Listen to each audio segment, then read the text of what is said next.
All right, everybody, welcome back. Charley Hogwood with Survival Dispatch in the studio here today with a new series that we're going to do called Lessons Learned. In this particular lesson, we're going to talk about this time of year we're sending our kids back to college.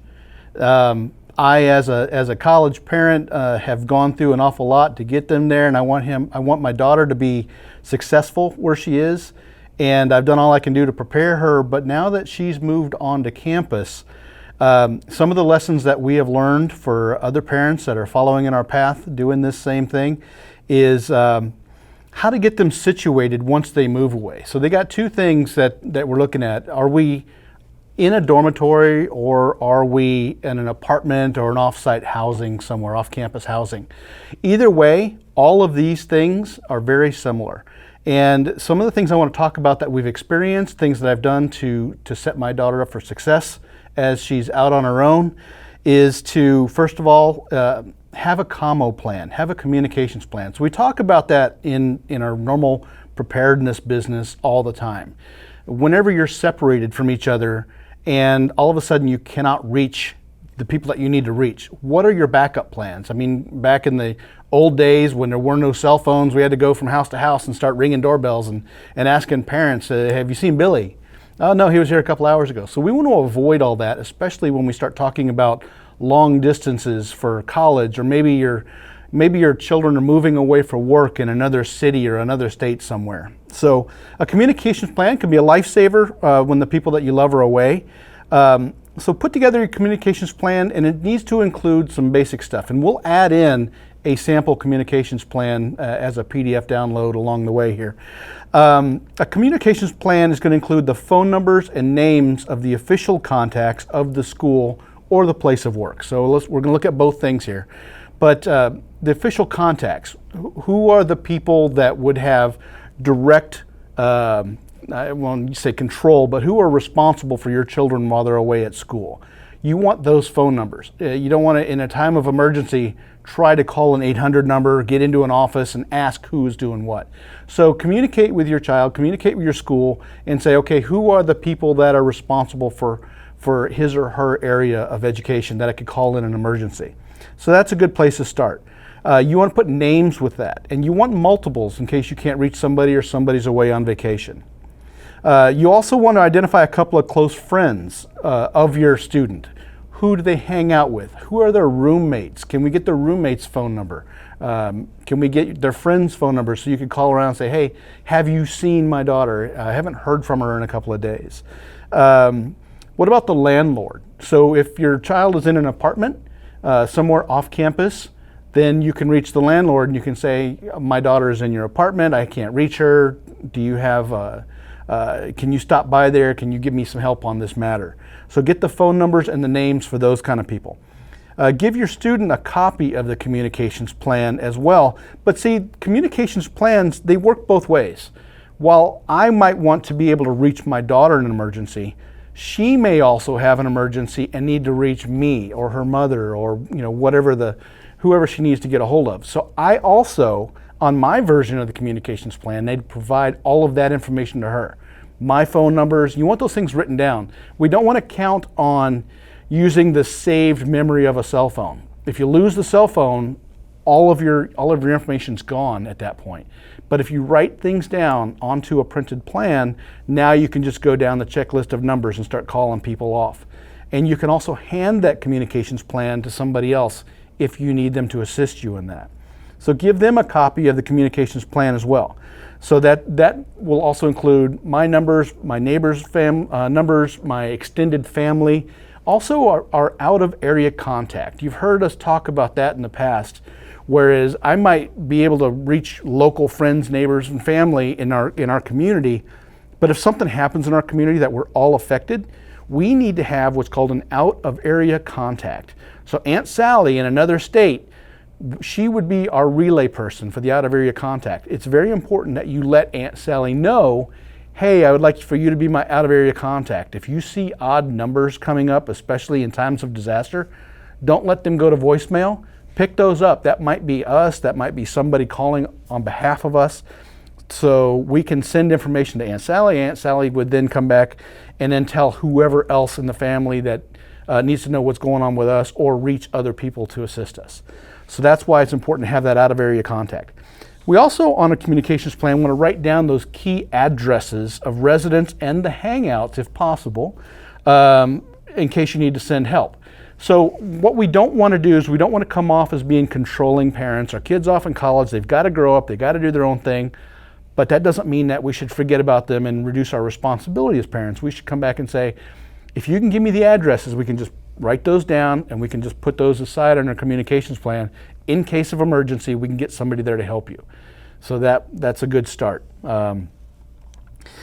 We also, you can list the social media pages that the school uses. So if the school uses Facebook, Instagram, Twitter, any of the social media where they'll send out information about what's going on, it's a good idea for parents to be involved in that. Now, the other reason that you want to be involved in, and have those social media addresses is because that's where you as a parent can go to the school social media and say, I've got questions about what's going on with FAFSA, or what's going on with the schedule, or what I don't know as a first-time parent. Some of these things other parents can get in and they can assist you. The school can also assist you. So if you get on that social media, you can get those conversations going. So that's helpful as well to get that social media going. I would also recommend strongly if you can apply to the school emergency alert system. So there's been a lot of tragedy at schools in the last years, and most schools have some form of an emergency alert system. And once you log on to that, it's kind of like the Swift 911, or your local community might have reverse 911, and they'll send you out information for an emergency. The schools will also do that to the students. And if you are on that emergency alert system, you can get those alerts, or at least you'll know that something is going on. You can start leaning forward and start thinking about, okay, is there something I need to be involved in or not? And at least more information is better than less information. Also, I would recommend, there's some GPS applications for cell phones.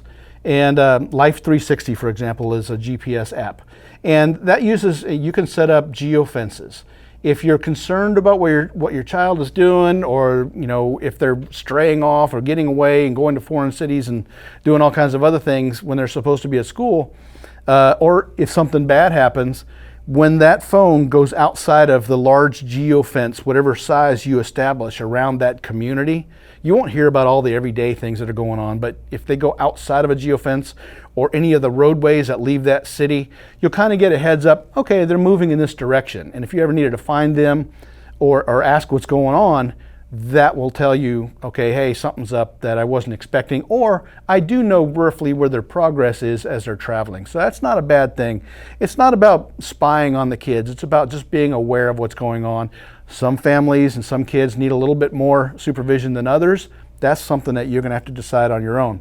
It also, one of the benefits of that particular app is it's got a crash detection.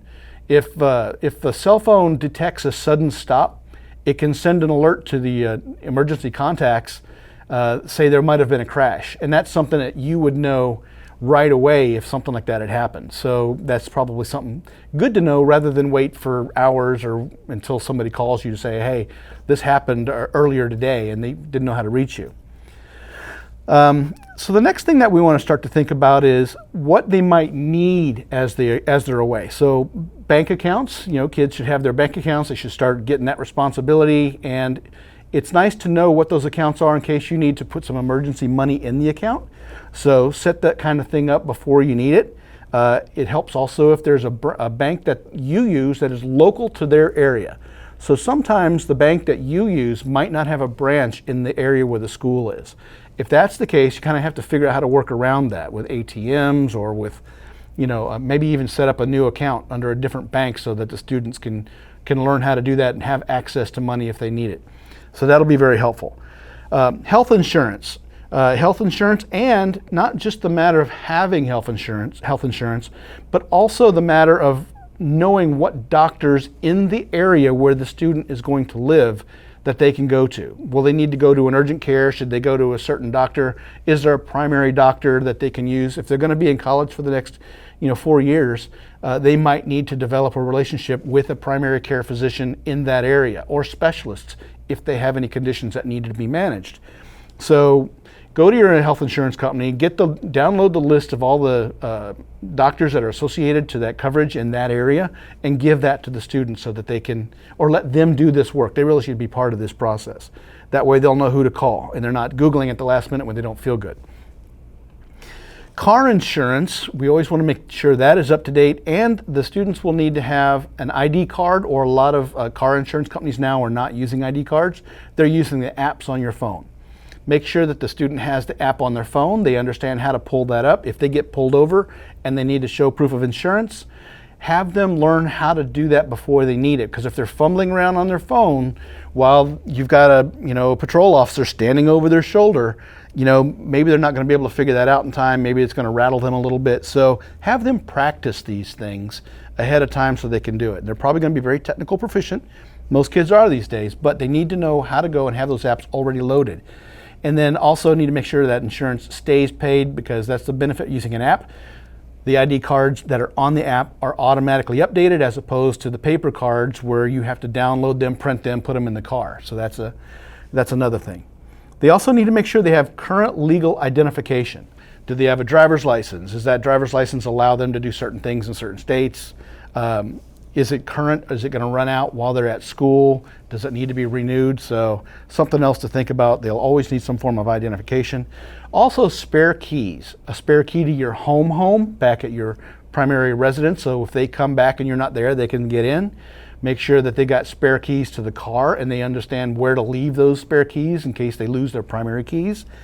Spare keys to their apartment. All of those things. So set up an arrangement to have all the spare keys on a place that they can grab them and go, and then they can get in wherever they need to in case they lose the other ones. There's another thing with driver's licenses that we can do. We can update driver's licenses now in most states with emergency contacts. You can go to your DMV or driver's license website in whichever state you reside, and you find your driver's license number, you type it in, and it'll say add emergency notification information. Fill that stuff out with primary and secondary emergency notification. So if something were to happen and the police need to figure out who this child belongs to, who are the parents, they can pull that driver's license up when they run it. That next of kin information will come up, and they can make a phone call and say what's going on with that children's situation. Now, what I don't recommend doing is putting both the mother and the father, if they're in the same place all the time, on the license. Maybe do one of the parents that live at home in the license and another out-of-home contact. That way, if something were to happen to the parents, there's still a next of kin that you can reach, or another member of the extended family that you can notify that something is going on here. So that gives you that redundancy. It gives you that depth of resilience in your family for communication. This is all part of your commo plan or your communication plan. So what else would they need? How about a small toolkit? So every kid should learn how to manage a hammer, a screwdriver, a wrench, some stuff like that, in case they need to fix something in their dorm. Maybe they need to fix something on the car. It's always good to have a basic toolkit. They don't need the giant roll-away cabinet with all of the tools, but a little tool bag. Go down to one of the hardware stores and pick up a little tool bag.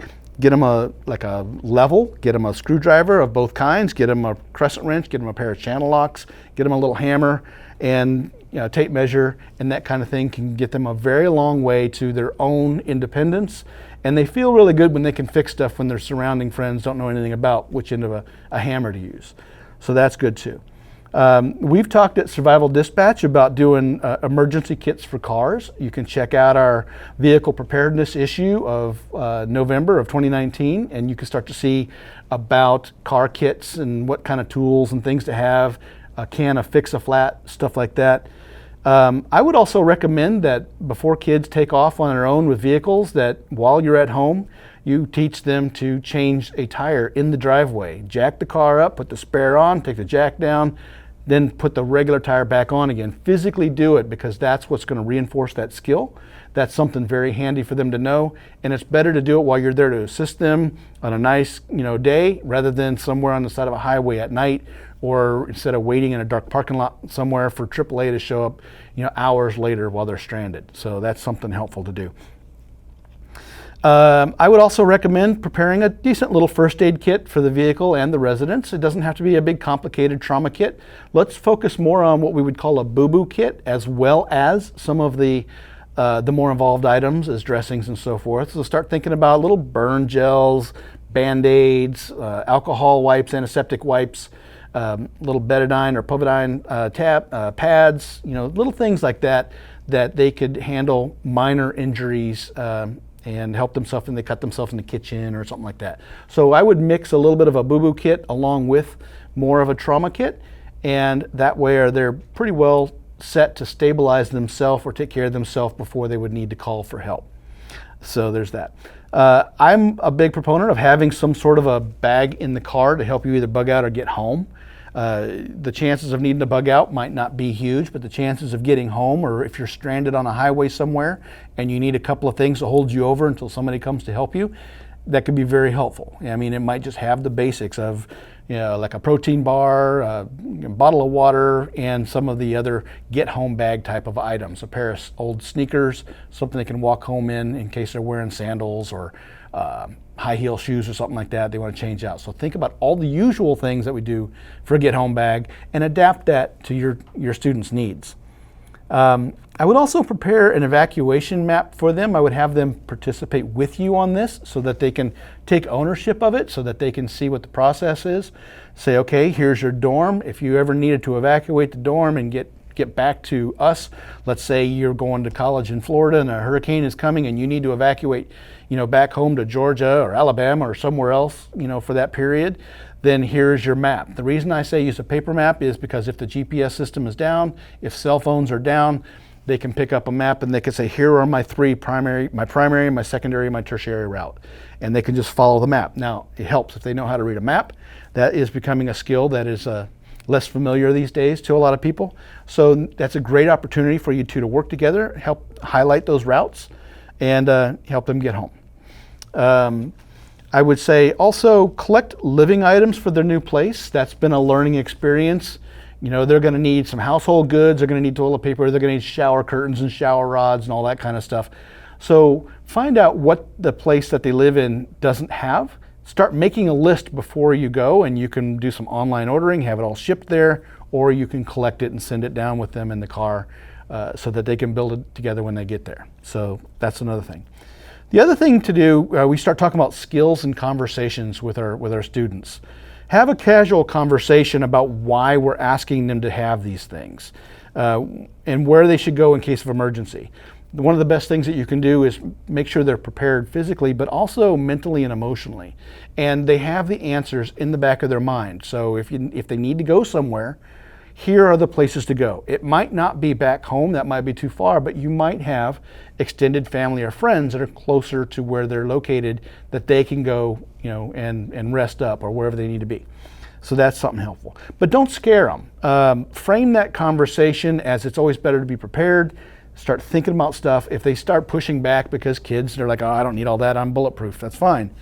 But give them the information, give them the packet of documentation, and say, in case of emergency, here are the answers to get you started, because you're going to experience confusion and tunnel vision and stuff like that. So those are some of the stuff that I would recommend giving them to get them set physically, emotionally, mentally, and they're going to be better and more confident at everything they do as they are now away from home at this part of their life where everything is changing. So that's all I have for going back to school and getting your kids ready, lessons learned.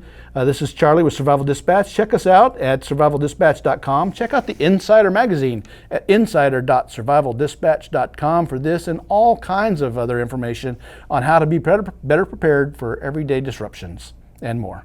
This is Charlie. I'm out.